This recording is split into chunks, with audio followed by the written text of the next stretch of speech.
Assalamualaikum warahmatullahi wabarakatuh.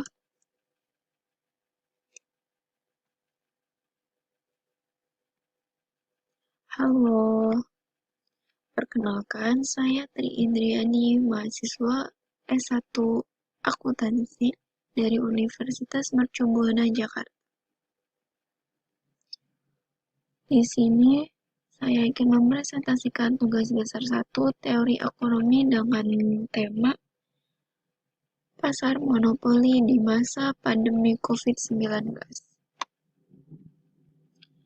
Yang pertama ada pengertian pasar monopoli.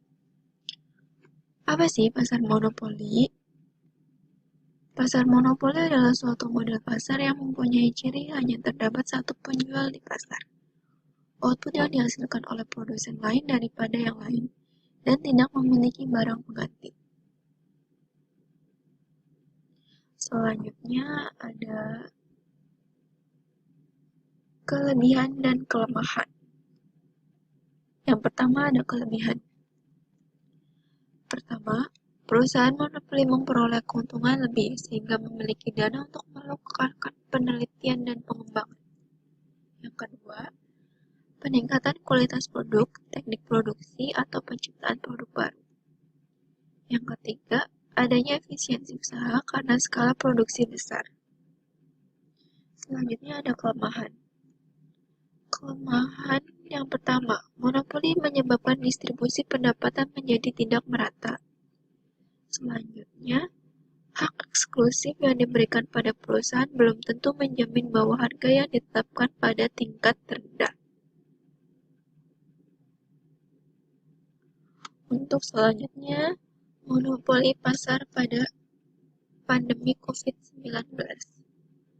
Monopoli atau ikhtiar berarti menimbun barang agar yang beredar di masyarakat berkurang, lalu harganya naik. Yang menimbun memperoleh keuntungan besar sehingga masyarakat dirugikan. Monopoli menyebabkan persaingan tidak sehat. Kebijakan pricing pada era new normal akan disesuaikan mengenai strategi penetapan harga. Dalam penetapan harga, terdapat dua faktor. Yang pertama, faktor internal dan faktor eksternal. Faktor internal antaranya pendapatan, dan faktor eksternal antara lain sifat pasar dan permintaan pasar. Dengan adanya dua faktor tersebut, dapat diketahui apakah pasar persaingan sempurna monopoli atau oligopoli. Yang selanjutnya ada hal yang mempengaruhi harga pasar. Yang pertama, keadaan perekonomian suatu negara. Yang kedua, permintaan dan penawaran. Yang ketiga, elastisitas permintaan. Selanjutnya ada persaingan, ada biaya, tujuan perusahaan, dan pengawasan pemerintah. Hal sangat mempengaruhi harga yaitu keadaan perekonomian suatu negara. Apabila keadaan perekonomian suatu negara melambung, maka berpengaruh terhadap tingkat harga. Adanya pandemi ini memukul perekonomian global, termasuk Indonesia. Pandemi berdampak pada perekonomian nasional sepanjang tahun 2020 lalu hingga tahun ini.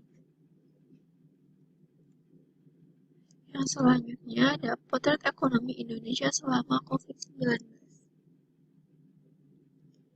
Secara umum, pandemi COVID telah berdampak buruk pada ekonomi nasional sepanjang tahun 2020. Kondisi ekonomi nasional tampak dari sejumlah indikator perekonomian. Laju pertumbuhan ekonomi nasional tahun 2020 mengalami pertumbuhan negatif. Pada kuartal 1 2020, pertumbuhan masih tumbuh 2,97%. Namun, memasuki kuartal 2, terkontraksi hingga 5,37%.